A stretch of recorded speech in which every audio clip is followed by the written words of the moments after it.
இப்ப இந்த இந்தியா பாகிஸ்தான் மேட்ச்ன்னு வந்தாலே இது வந்து இன்டையர் ப்ரெஷர் இந்தியா மேல தான் இருக்கு. ஏன்னா இந்தியா வந்து ஜெயிச்சா ஸ்டேட்டஸ் கோ இஸ் மெயின்டெய்ன்ட்.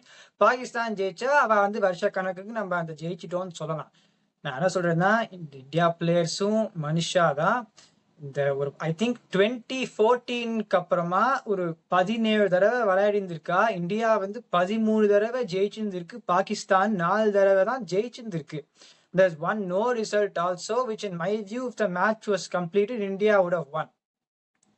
ஸோ அந்த கேஸ்ல வந்து எவ்வளோ தடவை இப்ப 7 தடவை வரிசையா ஜெயிச்சாலுமே இந்தியா மேலதான் ப்ரெஷர் இருக்கு.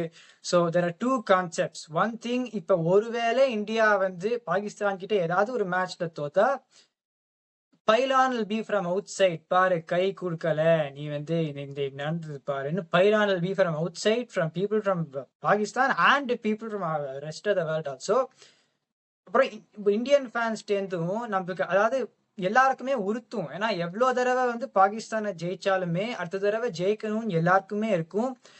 அது அந்த ஒரு உறுத்துற ஃபீலிங் வந்தவுடனே ஒரு சில சமயத்துல ஃப்ரஸ்ட்ரேஷன்ல பேசிடலாம்.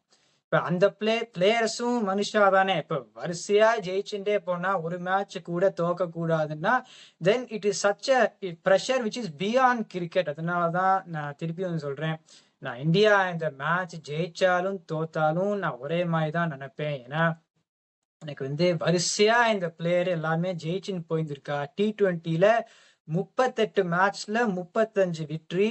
In the last 30 completed internationals in white ball cricket, I think 29 wins.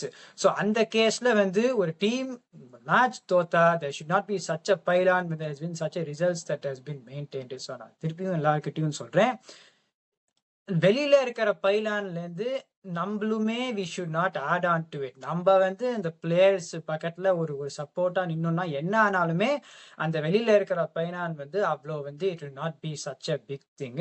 So அதுதான் ரிக்வெஸ்ட். இப்போ இந்த ப்ரீவியூக்குள்ள போயிடலாம்.